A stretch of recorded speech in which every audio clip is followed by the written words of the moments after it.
Morris, thank you very much. And I tell you what, are you folks ready to elect a new president this year?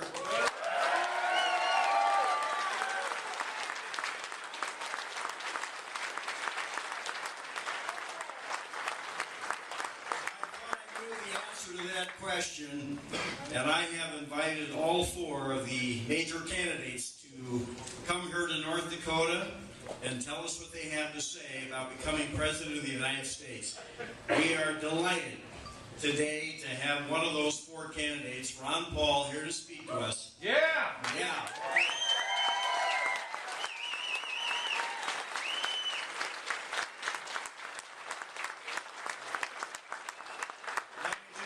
Congressman Paul, we feel that North Dakota is a blueprint for what the country should be doing right now.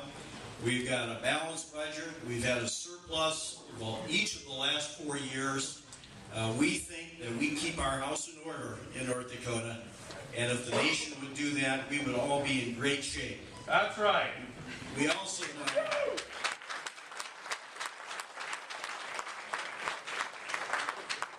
know that this administration has got their EPA and other agencies harassing our agriculture, harassing our energy industries, and all of these things have got to stop absolutely as soon as possible. That's right. Dr. Paul, please come forward. We're glad to have you in North Dakota.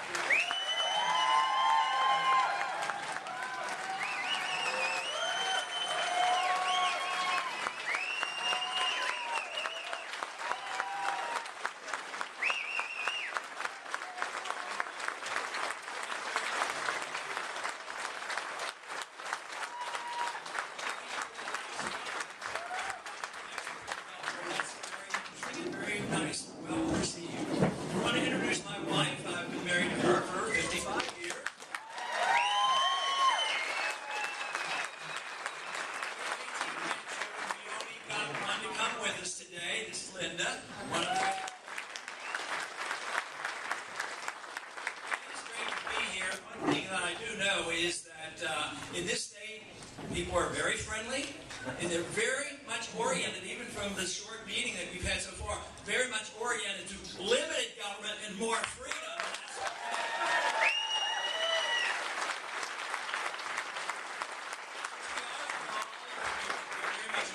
Election, and I hope those individuals who are in District 12 will hang around and participate in the delegate process. That would be helpful to pursue getting our delegates elected. But I do want to thank the governor and all of you who were able to get our schedule arranged so that we could come by and visit you today.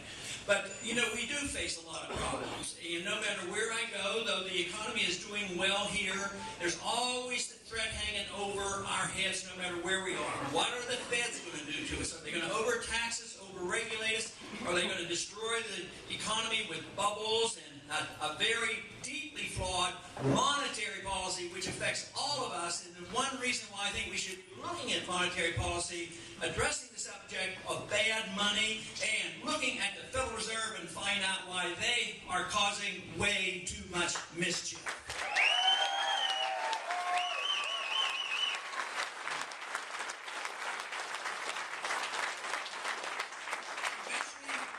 To have monetary reform just because this is a system that will not prevail.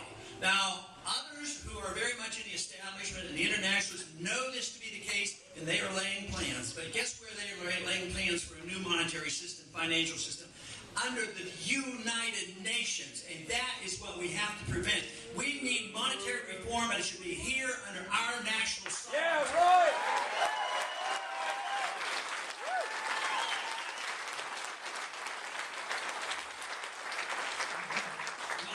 A couple days being here, the subject of property rights comes up. Obviously, property rights is the basis of a free market system.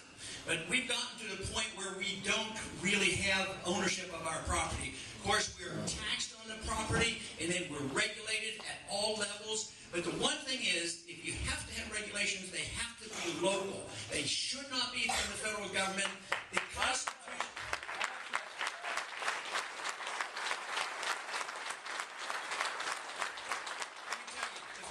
didn't give us explicit authority to have an EPA. They probably would be shocked if they knew of agencies of government like the EPA.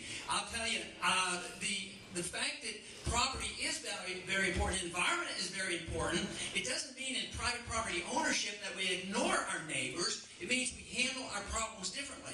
And if you look at history, property and the environment is much better protected under private hands than it is under government hands. There's no proof that government ownership and government regulations does very much. Just look at the 20th century, the totalitarian societies, the Soviet system, they don't have better control of the environment. It's people who own the land and local government that should be responsible for the environment. And if there's to be regulations, they should all be local.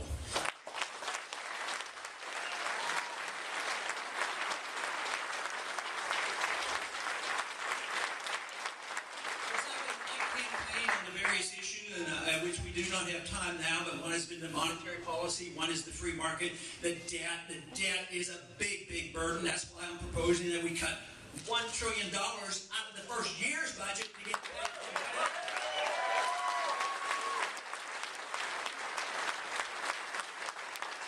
Personal liberty is the essence of all that we desire, and liberty means personal liberty and economic liberty. But it's out of control now. Personal liberty is not well defended. The government now is too secret, and the people's privacy has been destroyed. The government was supposed to be there to protect our privacy. The government is supposed to be open and not secret.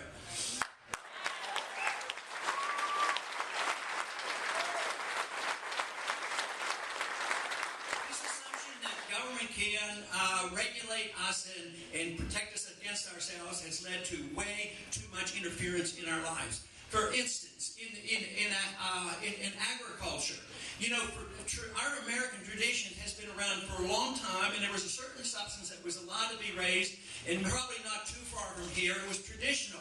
There is no reason in a free society that farmers shouldn't be allowed to raise hemp. There is no reason that... Woo! Yeah! Yes, sir. Thank you.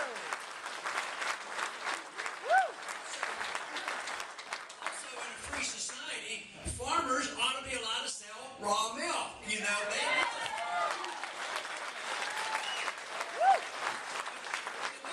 most important thing is getting our budget in order, but I do believe that that can't happen unless we have a different foreign policy.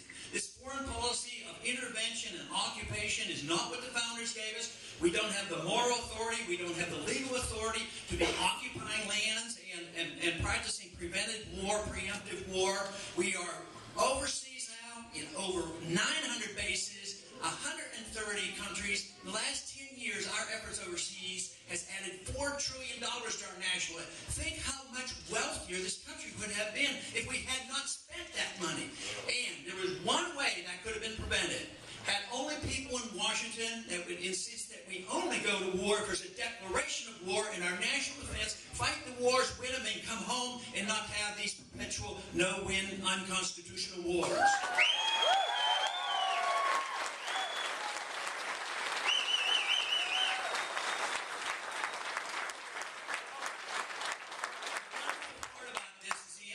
Too difficult. We are in trouble because we drifted from the original intent of the Constitution, the original notion that liberty enhances the middle class. It creates the largest and the richest middle class. The middle class is getting smaller right now, and it's getting much poorer. We have a system that serves the interest of the powerful and the special interest of the wealthy. They make money when the bubble is being formed under the monetary policy of the Federal Reserve. But guess what? When the bubbles burst, guess who gets bailed out?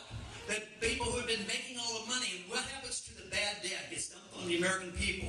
Right now, our government, especially the Federal Reserve, is planning to bail out Europe and the banks of Europe and bail out all the banks that bought all this Greek debt and Spanish debt. It's being dumped on us. It cannot be sustained. This is why we need the reforms. We need to defend liberty. We have to realize that liberty will bring all people together.